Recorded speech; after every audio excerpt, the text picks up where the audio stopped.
সংবিধানে ফিরল তত্ত্বাবধায়ক সরকার ব্যবস্থা, আপিল বিভাগের রায় ঘোষণা কার্যকর হবে চতুর্দশ সংসদ নির্বাচন থেকে।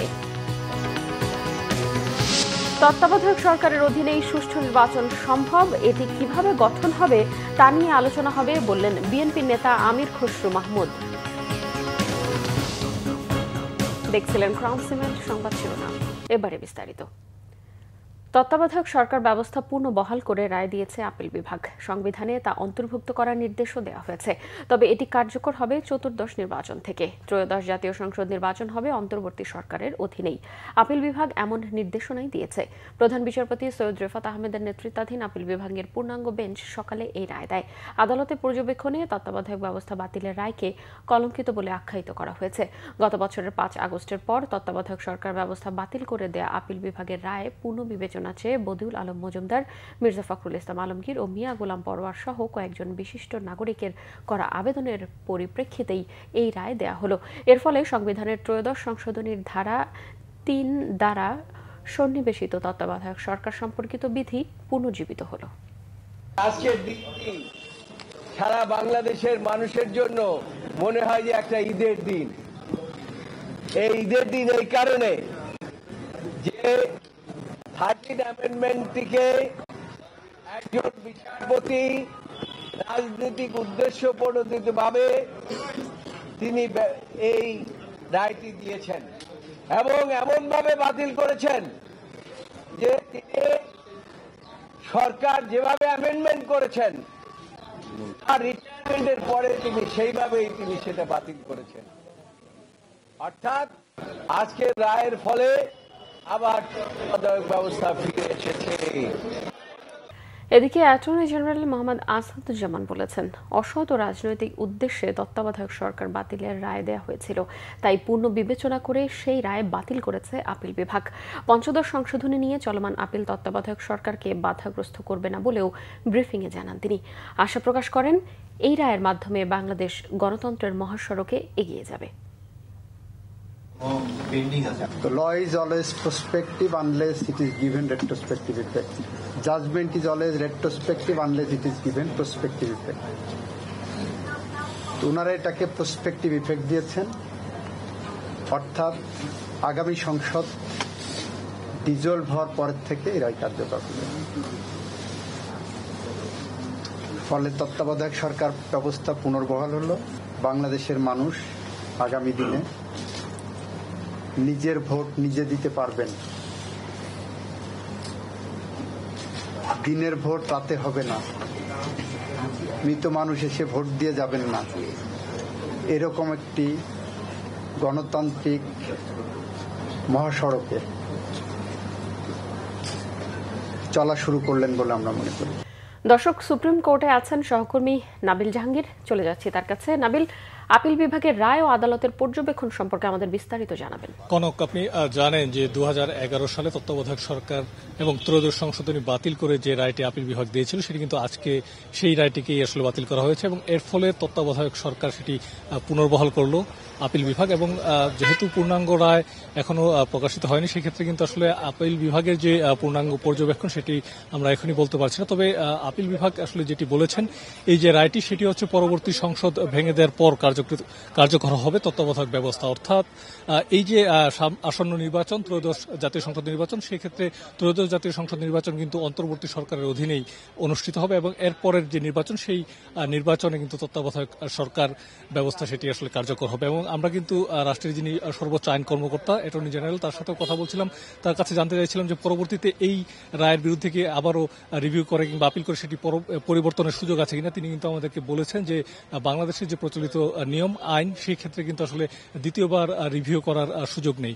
এছাড়া আপনি জানেন যে পঞ্চদশ সংশোধনী, যার মাধ্যমে তত্ত্বাবধায়ক সরকারকে বাতিল করা হয়েছিল, সেই সংশোধনী সম্পর্কিত একটি আপিল বিভাগের চলমান রয়েছে। আমরা সেটিও জানতে চাইছিলাম যে সেক্ষেত্রে তত্ত্বাবধায়ক সরকার পুনর্বহাল করে যে রায়টি আজকে দেওয়া হলো সেটি বাধাগ্রস্ত হবে কিনা। অ্যাটর্নি জেনারেল কিন্তু বলেছেন যে পঞ্চদশ সংশোধনীর যে ধারাগুলো ছিল তত্ত্বাবধায়ক সরকারকে বাতিল করে, সেইগুলো ইতিমধ্যে কিন্তু হাইকোর্টে বাতিল করা হয়েছে এবং সেই বাতিলের বিরুদ্ধে কোনো ধরনের আপিল করা হয়নি। অর্থাৎ এই মুহূর্তে তত্ত্বাবধায়ক সরকার সেটি কিন্তু আসলে পুনরুজ্জীবিত হয়েছে এবং পঞ্চদশ সংশোধনীর যে চলমান আপিল সেটিও এই ক্ষেত্রে কোনো ধরনের বাধা হবে না। এবং আপনি জানেন যে জুলাই সনদেও কিন্তু তত্ত্বাবধায়ক সরকার ইস্যু রয়েছে। সেক্ষেত্রে পরবর্তীতে জুলাই সনদ যদি গৃহীত হয় সেক্ষেত্রে হয়তো পরবর্তী সংসদ এই তত্ত্বাবধায়ক সরকারের যে গঠন সেই ক্ষেত্রে কিছুটা পরিবর্তন পরিমার্জন আনতে পারেন। কনক। নাবিল, আপনাকে ধন্যবাদ।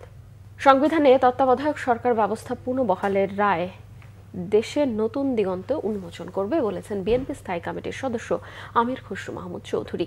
তিনি বলেন, বিএনপির দীর্ঘদিনের আন্দোলন এই রায়ের মাধ্যমে সফলতা পেয়েছে।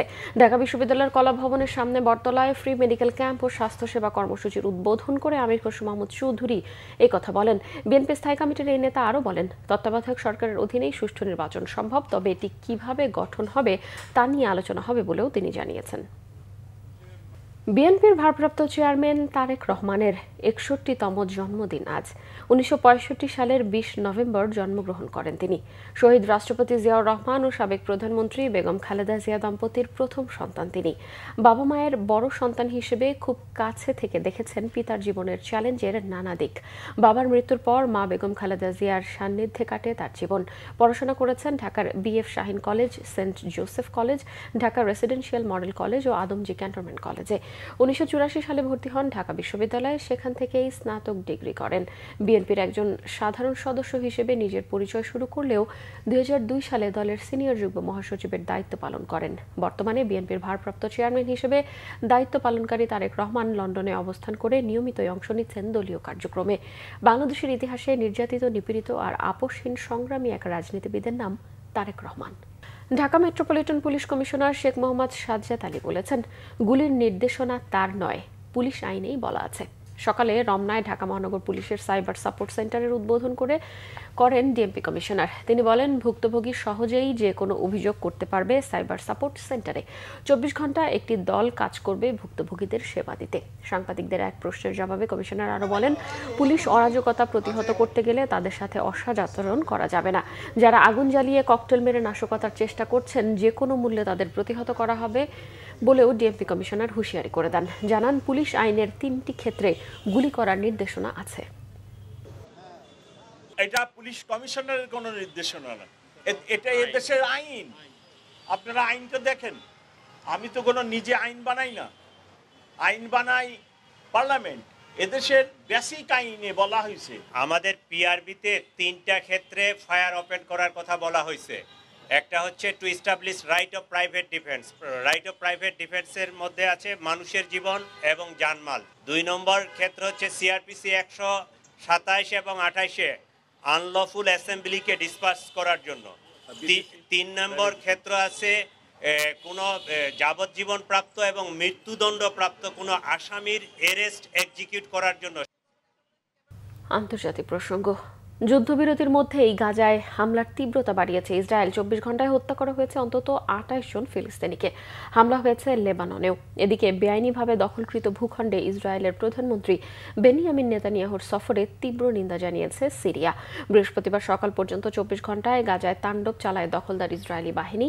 হামলা হয়েছে গাজা সিটির সুজাইয়া, জেইতুন, খান ইউনিসের কাছাকাছি আল মাসওয়ারির একাধিক এলাকায়। এতে নারী ও শিশুসহ হতাহতের সংখ্যা ১০০ ছাড়িয়ে যায়। বেশিরভাগই অস্থায়ী আশ্রয় শিবির আর ধ্বংসপ্রাপ্ত ভবনে ছিলেন। আহত ৭৭ জন ফিলিস্তিনির মধ্যে অনেকের অবস্থাই গুরুতর। এদিকে লেবাননের শরণার্থী শিবিরে অন্তত ১৩ জন ফিলিস্তিনিকে হত্যার পরদিন ইসরায়েলি বিমান হামলা হয়েছে দেশটির দক্ষিণ সীমান্তে। মুহুর্মুহুর হামলায় একাধিক ভবন গুড়িয়ে দিয়ে ইসরায়েলি সেনা সদর থেকে দাবি করা হয়েছে হামলা হয়েছে হিজবুল্লাহ সদস্যদের সম্ভাব্য অবস্থানকে লক্ষ্য করে। লেবানন আর গাজা ভূখণ্ডে তাণ্ডব চালানো ইসরায়েলি বাহিনী বেআইনি দখলে থাকা সিরিয়ার দক্ষিণ সীমান্তের বিস্তীর্ণ এলাকায় ঝটিকা সফর করেছে ইসরায়েলের প্রধানমন্ত্রী নেতানিয়াহু। সিরিয়ার বাশার আল আসাদ সরকার পতনের সুযোগে গত ডিসেম্বর থেকে অঞ্চলটিতে ইসরায়েলি সেনাদের দখলে থাকলেও এই প্রথম সেখানে সফর করলেন নেতানিয়াহু। সিরিয়ার সাথে সম্পর্ক উন্নয়নে মার্কিন প্রেসিডেন্ট ডোনাল্ড ট্রাম্পের বক্তব্যের 2 দিনের মাথায় এই কাণ্ড ঘটালেন ইসরায়েলের প্রধানমন্ত্রী। একে ইসরায়েলি আগ্রাসন বলেছেন জাতিসংঘের সিরিয়ার দূত ইব্রাহিম ওলাবি। এই ছিল এখনকার মতো। পরের সংবাদ দুপুর 2টায়। এর আগে দুপুর 1টায় রয়েছে নিউজ টপ 10 দেখার আমন্ত্রণ রইল। এছাড়া বাংলাভিশন সংবাদ ও সংবাদ সংশ্লিষ্ট অনুষ্ঠান দেখতে ভিজিট করুন www.bvnews24.com ও facebook.com/banglavishnnews এবং সাবস্ক্রাইব করুন youtube.com/banglavishnnews। এতক্ষণ সঙ্গে থাকায় ধন্যবাদ সবাইকে।